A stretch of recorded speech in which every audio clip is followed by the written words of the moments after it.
നമ്മളെല്ലാവരും Google Chrome ഉപയോഗിക്കുന്നവരാണ്. Google ക്രോമിൽ ഒരുപാട് സെറ്റിംഗ്സുകൾ ഉണ്ട്. എന്നാൽ ഞാൻ ഇന്ന് കാണിക്കുന്ന ഈ സെറ്റിംഗ്സ് ഇടയ്ക്കിടയ്ക്ക് നിങ്ങളൊന്ന് ചെക്ക് ചെയ്യുന്നത് വളരെയധികം നല്ലതായിരിക്കും.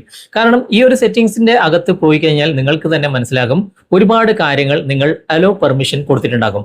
അങ്ങനെ കൊടുക്കുന്ന പെർമിഷൻ കാരണം നമ്മുടെ മൊബൈലിൽ ഒരുപാട് പ്രശ്നങ്ങൾ വരാൻ ചാൻസ് ഉണ്ട്. അപ്പോൾ ഈ ഒരു സെറ്റിംഗ്സിന്റെ അകത്ത് നിങ്ങൾ പോയി നോക്കുക. ഇങ്ങനെയുള്ള പെർമിഷൻ നിങ്ങൾ കൊടുത്തിട്ടുണ്ടെങ്കിൽ ഉടനെ തന്നെ നിങ്ങൾ ബ്ലോക്ക് ചെയ്യുക. ഈ സെറ്റിംഗ്സ് എവിടെയാണ് ഉള്ളത്, എന്തൊക്കെയാണ് ചെയ്യേണ്ടത് എന്ന് വിശദമായിട്ട് ഇന്നത്തെ വീഡിയോയിലൂടെ കണ്ടു മനസ്സിലാക്കാം. ഇതുപോലുള്ള ടെക്നോളജി പരമായിട്ടുള്ള വീഡിയോകൾ ദിവസവും നിങ്ങൾക്ക് ലഭിക്കാൻ ഞങ്ങളുടെ ഈ ചാനൽ ഫോളോ ചെയ്യാൻ മറക്കരുത്. നമുക്ക് പെട്ടെന്ന് തന്നെ വീഡിയോയിലേക്ക് പോകാം. നമുക്കതിനായിട്ട് ഗൂഗിൾ ക്രോം ഒന്ന് ഓപ്പൺ ചെയ്യാം. എന്നിട്ട് വലതുവശത്ത് മുകളിൽ കാണുന്ന 3 ഡോട്ട്സിൽ ഒന്ന് ക്ലിക്ക് ചെയ്യാം. ഇവിടെ സെറ്റിംഗ്സ് കാണാം. സെറ്റിംഗ്സ് നിങ്ങളൊന്ന് ഓപ്പൺ ചെയ്യാം. അതിനുശേഷം കുറച്ച് താഴേക്ക് വരാം. ഇവിടെ സൈറ്റ് സെറ്റിംഗ്സ് എന്ന ഓപ്ഷൻ ഉണ്ട്. അവിടെ നിങ്ങളൊന്ന് ക്ലിക്ക് ചെയ്യാം. എന്നിട്ട് ഏറ്റവും മുകളിൽ തന്നെ ഇവിടെ പെർമിഷൻസ് എന്ന ഭാഗത്ത് ഒരുപാട് കാര്യങ്ങൾ നിങ്ങൾ പെർമിഷൻ അലോ ചെയ്ത് കൊടുത്തിട്ടുണ്ടാകും. ഓരോന്നായിട്ട് നമുക്ക് ചെക്ക് ചെയ്യാം. ലൊക്കേഷൻ എന്ന ഭാഗം ക്ലിക്ക് ചെയ്യാം. ഇവിടെ രണ്ടാമത്തെ ഓപ്ഷൻ തന്നെ തിരഞ്ഞെടുക്കണം കേട്ടോ. ഇവിടെ 3 വെബ്സൈറ്റുകൾ ഞാനിവിടെ ബ്ലോക്ക് ചെയ്തതായിട്ട് നിങ്ങൾ കാണാൻ സാധിക്കും. ഓരോന്നും ഓപ്പൺ ചെയ്യുക. ഇവിടെ അലോ പെർമിഷൻ കൊടുത്തിട്ടുണ്ടെങ്കിൽ അത് നിങ്ങൾ ബ്ലോക്ക് ചെയ്യുക. അല്ലെങ്കിൽ ഇവിടെ റിമൂവ് ചെയ്യേണ്ട ഓപ്ഷൻ ഉണ്ട്. ബ്ലോക്ക് ചെയ്താൽ മതി. ഇതൊക്കെ നിങ്ങൾക്ക് പരിചയമുള്ളതും ഉണ്ടാകും, പരിചയമില്ലാത്ത വെബ്സൈറ്റും ഒക്കെ ഉണ്ടാകും. ഓക്കെ, അങ്ങനെയുള്ള സൈറ്റുകളിൽ നിങ്ങൾ ലൊക്കേഷൻ പെർമിഷൻ അലോ ചെയ്ത് കൊടുക്കരുത്. അതൊക്കെ നിങ്ങൾ ബ്ലോക്ക് ചെയ്യുക. ഇനി രണ്ടാമത്തെ ഓപ്ഷൻ ക്യാമറ. ഇവിടെ ഒരു വെബ്സൈറ്റിൻ്റെ ഓപ്ഷനൊന്നും കാണുന്നില്ല. ഞാനൊരു വെബ്സൈറ്റിലും ക്യാമറ പെർമിഷൻ കൊടുത്തിട്ടില്ല. അതുകൊണ്ടാണ് നിങ്ങളുടെ മൊബൈൽ ചിലപ്പോൾ പല വെബ്സൈറ്റിലും നിങ്ങൾ ക്യാമറ പെർമിഷൻ കൊടുത്തിട്ടുണ്ടാകും. അതും നിങ്ങൾ ബ്ലോക്ക് ചെയ്യുക. ഇനി മൈക്രോഫോൺ. ഇവിടെയും 2 വെബ്സൈറ്റുകൾ കാണുന്നുണ്ട്. രണ്ടും ഞാൻ ബ്ലോക്ക് ചെയ്തതാണ്. ഓരോന്നും ക്ലിക്ക് ചെയ്തിട്ട് ഇതുപോലെ പെർമിഷൻ അലോ ചെയ്ത് കൊടുത്തിട്ടുണ്ടെങ്കിൽ അത് ബ്ലോക്ക് ലിസ്റ്റിലേക്ക് മാറ്റുക. അല്ലെങ്കിൽ നിങ്ങൾക്ക് ഇവിടെ റിമൂവ് ചെയ്യാനുള്ള ഓപ്ഷനും ഉണ്ട്. ഇനി അടുത്ത സെറ്റിംഗ്സിലേക്ക് നമുക്ക് പോകാം.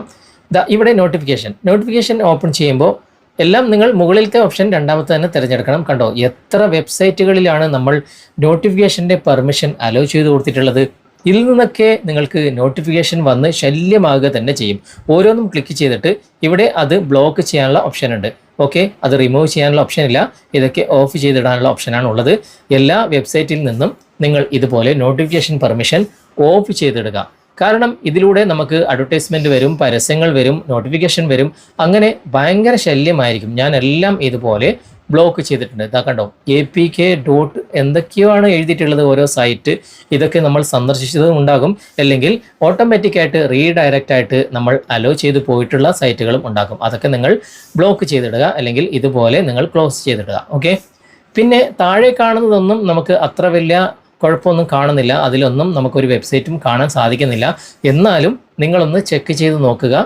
അതിൽ ഏതെങ്കിലും വെബ്സൈറ്റ് ഇതുപോലെ കാണുന്നുണ്ടെങ്കിൽ അതും നിങ്ങൾ ബ്ലോക്ക് ലിസ്റ്റിലേക്ക് മാറ്റി കൊടുക്കുക. ഓക്കെ, അപ്പോൾ ഇതുപോലെ നിങ്ങളുടെ മൊബൈലിലും ഇടയ്ക്കിടയ്ക്ക് ഒന്ന് ചെക്ക് ചെയ്ത് നോക്കുക. ഇങ്ങനെയുള്ള വെബ്സൈറ്റുകൾ നിങ്ങളുടെ ശ്രദ്ധയിൽ പെടുകയാണെങ്കിൽ അതൊക്കെ ബ്ലോക്ക് ലിസ്റ്റിലേക്ക് മാറ്റുന്നത് വളരെയധികം നല്ലതായിരിക്കും. വീഡിയോ നിങ്ങൾക്ക് ഇഷ്ടപ്പെട്ടിട്ടുണ്ടെങ്കിൽ ലൈക്ക് ചെയ്യാനും നിങ്ങളുടെ കൂട്ടുകാർക്ക് ഷെയർ ചെയ്യാനും അഭിപ്രായങ്ങൾ കമൻറ്റ് ചെയ്യാനും മറക്കരുത്. ഓക്കെ, അപ്പോൾ ഈ വക സെറ്റിംഗ്സുകളൊക്കെ നിങ്ങൾ ഗൂഗിൾ ക്രോമിൽ ഇടയ്ക്കിടയ്ക്ക് ഒന്ന് ചെക്ക് ചെയ്യുന്നത് വളരെയധികം നല്ലതായിരിക്കും. ഇന്നത്തെ വീഡിയോ നിങ്ങൾക്ക് ഉപകാരപ്പെട്ടിട്ടുണ്ടെങ്കിൽ നിങ്ങളുടെ കൂട്ടുകാരിലേക്ക് വീഡിയോ ഷെയർ ചെയ്തെത്തിക്കുക. അതുപോലെ തന്നെ വീഡിയോ കുറിച്ചുള്ള അഭിപ്രായങ്ങളും നിർദ്ദേശങ്ങളും നിങ്ങൾ കമൻറ്റായി രേഖപ്പെടുത്തുക. വീഡിയോ ഇഷ്ടമായിട്ടുണ്ടെങ്കിൽ ലൈക്ക് ചെയ്യാനും കമൻറ്റ് ചെയ്യാനും ഷെയർ ചെയ്യാനും മറക്കരുത്. ചാനൽ നിങ്ങൾ ഇതുവരെ ഫോളോ ചെയ്തിട്ടില്ലെങ്കിൽ ചാനൽ ഫോളോ ചെയ്യുക, സബ്സ്ക്രൈബ് ചെയ്യുക, ലൈക്ക് ചെയ്യുക, സപ്പോർട്ട് ചെയ്യുക. അടുത്ത നല്ലൊരു വിഷയമായി അടുത്ത അവസരത്തിൽ നമുക്ക് വീണ്ടും കണ്ടുമുട്ടാം. Thanks for watching. ബൈ.